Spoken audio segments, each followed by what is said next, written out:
la plupart des gens s'alimentent sans faire attention à ce qu'il y a dans leur assiette. Il y a un genre de déconnexion ou de déphasage entre le désir d'être en bonne santé et finalement les comportements que la majorité adopte. Quelles sont, selon toi, de ton expérience, les habitudes alimentaires qui sont les plus destructrices pour la santé et que tu observes vraiment régulièrement dans notre environnement? D'accord. Donc, pour répondre à cela, je veux dire que chacun de nous doit savoir ce qui entre dans sa bouche et ce qui sort de son anus. Très bien. Ça, c'est deux points importants. Ça, c'est un.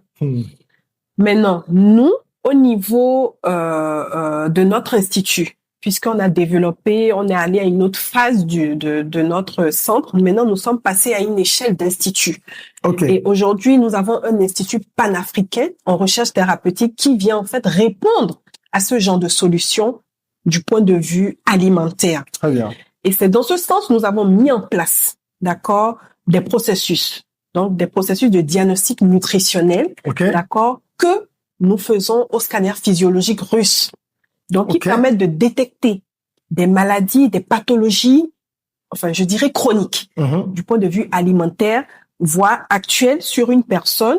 Donc, ça peut être du point de vue du présent ou voire même sur 5 ans. Pour anticiper un peu. Pour anticiper. D'accord. Donc, nous avons cette lecture-là et nous traitons par des algorithmes pour en fait détecter cela. D'accord. Voilà. Ok. Quand tu parles de scanner russe, c'est ça que tu as dit. Pourquoi est-ce que tu as fait le choix des scanners russes? Est-ce qu'il y a une raison particulière? Parce que je crois savoir qu'il y a aussi des appareils de médecine chinoise qui existent, un peu toujours dans la lignée de médecine naturelle. Toi, tu as plutôt opté pour une technologie russe. Quelles en sont les raisons? Bon, quelles en sont les raisons? Parce que ce sont des technologies qui sont adaptées en fait à la naturopathie. Ok. D'accord. Donc c'est des technologies en fait qui, je dirais, qui étaient en temps utilisées, c'est-à-dire dans l'espace, c'est-à-dire les astronautes qui allaient au niveau de l'espace, qui voyageaient dans l'espace. Oui. Donc ça leur servait en fait de diagnostiquer des anomalies du point de vue de leurs organes. Donc si, voilà, déjà avant d'y aller, si tout était au point, d'accord, s'il n'y avait pas d'anomalie, donc s'il y avait d'anomalie, ça détectait, donc histoire de corriger. D'accord. Et donc c'était, je dirais, une très bonne technologie qui permettait en fait, voilà, de corriger à temps, voilà, d'accord. Des pathologies diagnostiquées. Donc c'est, on va dire, une technologie éprouvée. C'est le fait que ce soit déjà utilisé à un certain niveau qui t'a rassuré, t'a convaincu à aller plutôt dans ce sens-là. Voilà. Ok. Et donc, nous l'avons adapté à la naturopathie, mais ça aussi, c'est rouage. Il faut savoir faire de la lecture. L'interprétation. Par rapport à nos patients, la structure, le type constitutionnel de nos patients aussi. Oui, absolument. Voilà. Et justement, quand vous faites le diagnostic, après vous établissez, je suppose, un protocole pour essayer de corriger ou de soigner. Mais qu'est-ce que tu remarques souvent au niveau alimentaire? Qu'est-ce que les gens négligent ou de quoi ils abusent? Je sais que chaque cas est différent, mais il y a très certainement un fil rouge. Je suis sûr qu'il y a des éléments que tu retrouves souvent. Est-ce que c'est l'abus de sel? Est-ce que c'est le fait de manger beaucoup trop, c'est-à-dire 3, 4 repas costauds, copieux par jour? Quelles sont les mauvaises habitudes les plus fréquentes qui sont banalisées par les gens, peut-être par ignorance? Bon, faut dire que je dirais déjà, enfin, il y a souvent, la plupart du temps, il y a la fonction, je dirais, gastro-intestinale qui est le plus affectée. D'accord. Est-ce que vous voyez? Donc, à part ça, je pense que il y a aussi, on voit aussi dans notre démarche, on voit aussi dans les habitudes alimentaires. Donc, il y a quand même de très mauvaises habitudes alimentaires. Lesquelles, par exemple? Bon, je dirais... je donne un exemple.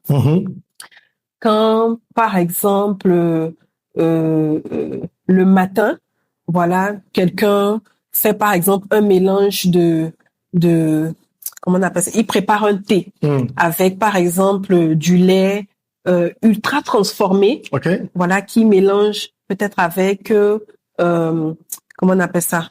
Du sucre. Du sucre. Voilà. Ou soit du Milo. Ça, comment on appelle ça? Ce sont des indices déclencheurs. C'est pas bon. Est-ce que vous voyez? Parce que après, ça agit, en fait, au niveau, de la sphère intestinale.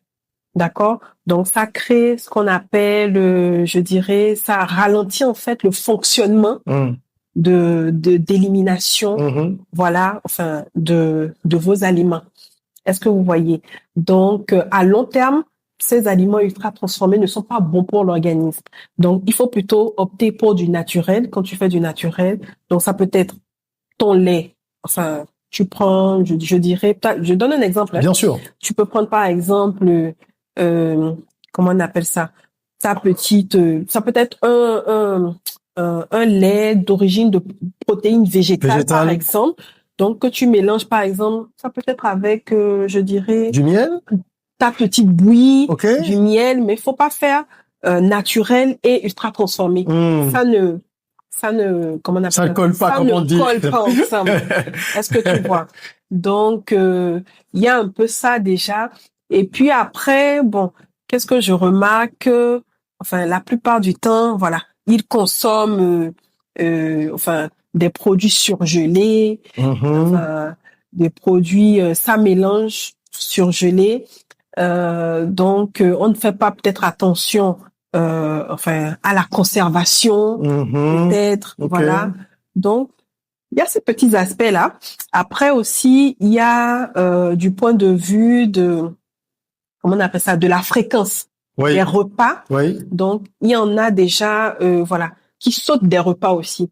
Donc, tout ça, ce sont des indices révélateurs de comment est-ce que l'organisme, en fait, enfin, répond face à comment est-ce qu'il est nourri, comment est-ce que le corps se porte et tout ça. Donc, nous ressentons tout ça. D'accord. Donc, que ça soit du point de vue, enfin, des repas du matin, nombre de repas. Voilà, du midi, du soir. Donc, nous faisons un rapport. Voilà. Est-ce qu'en fonction, lui, de son titre constitutionnel, qu'est-ce qui ne marche pas, qu'est-ce qui ne marche pas? Est-ce que, en termes d'utilisation, d'ingrédients, matières premières, comment il se comporte, qu'est-ce qu'il utilise, par exemple, pour préparer son huile, enfin, bref, il y a plusieurs données. D'accord. Et après, nous, on le forme aussi par rapport à, voilà, sur les aliments substituts qu'il doit utiliser afin de remplacer pour rééquilibrer un petit peu les choses, habitudes, rééquilibrer et qu'il, voilà, retrouve quand même une certaine harmonie, un certain équilibre dans